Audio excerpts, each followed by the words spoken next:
UP की सत्ता पर पहुंचने की कोशिश कर रही समाजवादी पार्टी के लिए सत्ता तक पहुंचने का सफर लगातार मुश्किल होता जा रहा है। जी हां, अखिलेश यादव के लिए ये इतना आसान नजर नहीं आ रहा।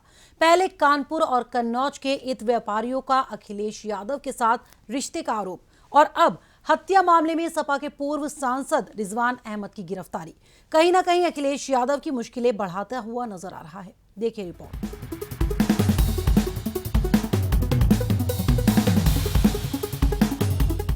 कानपुर और कन्नौज के इत्र व्यापारियों से अभी सपा का पीछा छूटा भी नहीं था कि पूर्वांचल के बाहुबली नेता और पूर्व सांसद रिजवान जहीर की गिरफ्तारी सपा के लिए एक नई मुसीबत बनकर सामने आई है।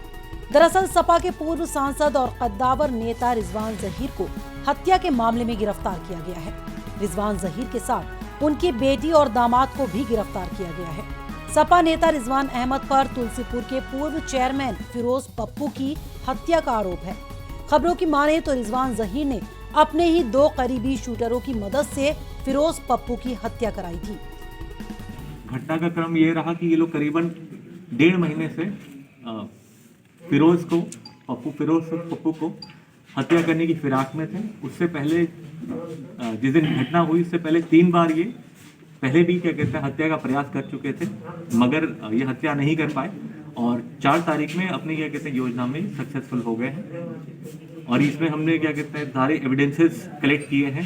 तो इन दोनों के पास से जो उस दिन हत्या में प्रयुक्त है एक स्टील की रॉड, उसके अलावा जो चाकू है जिससे गले पे वार हुआ था, और इसके पास से एक अवैध कट्टा भी हमने बरामद किया है महराज के घर से।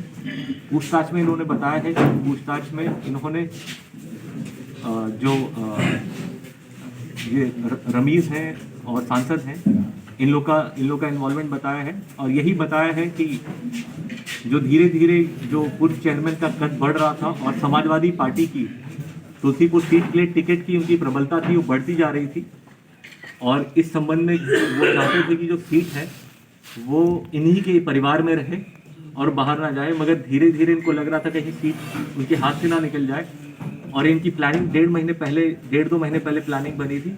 अब पूर्णता है ये पॉलिटिकल महत्वाकांक्षा के तहत ये हत्या कारित कराई गई है।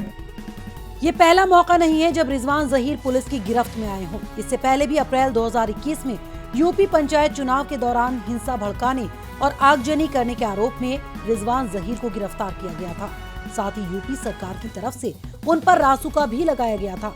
यूपी में 26 अप्रैल को तीसरे चरण के पंचायत चुनाव में मतदान के बाद तुलसीपुर थाना क्षेत्र के बेलीकला गांव में हुई आगजनी और बवाल के बाद पुलिस ने रिजवान जहीर को गिरफ्तार किया था। साल 1989 में बतौर निर्दलीय उम्मीदवार तुलसीपुर विधानसभा क्षेत्र से पहली बार विधायक बने रिजवान साल 2021 तक 3 बार विधायक और 2 बार सांसद रह चुके हैं।